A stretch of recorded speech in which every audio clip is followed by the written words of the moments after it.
Donc, dans cette vidéo, je vais vous présenter la solution de l'exercice numéro 2 du TD numéro 4. Donc, dans l'énoncé, on demande d'écrire un sous-programme qui calcule le grand diviseur commun de deux nombres placés dans le registre AX et BX et le résultat le met dans le AX.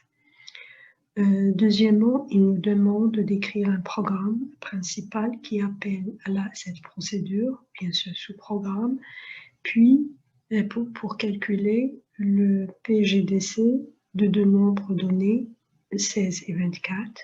Le résultat le range dans la caisse mémoire d'adresse sec2.adr. Donc, pour l'algorithme du sous-programme est déjà donné dans un TD comme devoir dans le TD numéro 2. Donc, structure, donc puis une structure ci et le retour. Pour le programme principal, à partir de l'énoncé, on peut tirer trois étapes qui sont le passage de paramètres, l'appel de ici, le passage par registre, puis l'appel de la procédure ou bien du sous-programme, et finalement, on range le résultat dans la mémoire. D'accord? Donc, ce pseudo-algorithme va nous servir de décrire l'algorithme du programme principal. Donc, le passage des paramètres par registre de 16 et 24 se fait en plaçant le 16 et le 24 dans les registres utilisés par le sous-programme. Donc, le sous-programme, il utilise le registre AX et BX et peu importe où ils vont se mettre. D'accord? Donc, par exemple, je vais mettre 16 fois 16 dans AX et le 24 dans BX. Et je fais l'appel de la procédure en utilisant le call, l'instruction call. Le rangement de résultats, on l'a déjà expliqué avant. Donc, on met le sec dans le registre DX à travers un autre registre qui n'est pas utilisé auparavant, le CX, et on place le résultat dans la mémoire à l'adresse ADR. Donc, on passe maintenant à l'écriture du programme d'assemblage. Donc, en ce qui concerne le sous-programme, on a une structure, donc, vous la voyez, avec une condition AX différente de BX. Donc, comme première instruction, je vais faire la comparaison entre les deux éléments de la condition AX et virgule BX.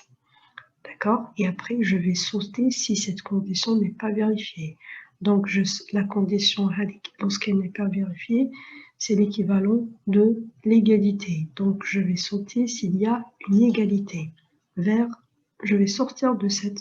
Donc, je vais aller vers une étiquette que j'ai appelée fin tant que. Puis, le travail ou bien le bloc de cette structure contient une structure si. Donc, vous avez la condition AX supérieure à BX, donc je compare le AX et le BX, et puis je saute vers le sinon si cette condition n'est pas vérifiée. Donc, jump not above, vers le sinon. D'accord? Donc, le bloc de si, ça va être une seule instruction qui est le sab AX virgule BX. Donc ici, j'ai terminé le bloc de la structure si, du bloc si. Donc je dois sortir. Donc je dois aller vers le fin si. Donc je dois faire un jump vers fin si. Puis, je fais le travail, ou bien je convertis le travail de sinon, qui est une instruction de sab bx virgule ax. Donc ici, je suis arrivé à la fin de la structure ci, et là, vous avez la fin du temps que, et la fin du temps que, elle se convertit par un jump, un retour vers le début de la boucle, donc vers l'étiquette que j'ai appelée ici le PGDC. D'accord? Et finalement, le retour au programme principal se fait par l'instruction RET. D'accord? Donc, remarquons quelque chose ici. Vous avez une instruction compare AX virgule BX, et après, vous avez la même instruction compare AX BX. Donc, nous avons appris que l'instruction de comparaison, elle ne donne pas de résultat, mais elle a comme objectif de changer les indicateurs ou là, les flags du registre d'état. Entre ces deux instructions, qu'est-ce que vous voyez? Vous voyez une instruction jump equal, un saut. Donc, le saut, il ne change pas le registre d'état. Donc ici, la deuxième instruction n'a pas de sens ou bien elle est redondante. Donc, elle refait le travail de la première. Donc, il faut mieux qu'on s'en passe d'elle. D'accord? Il y a une deuxième remarque, le programme HADA, c'est l'instruction jump fancy. Donc, remarquez où est-ce qu'elle va sauter. Elle va sauter vers une autre instruction jump, et puis celle-ci va sauter vers une autre instruction. Donc, au lieu de faire deux sauts, on fait un seul saut directement vers la dernière.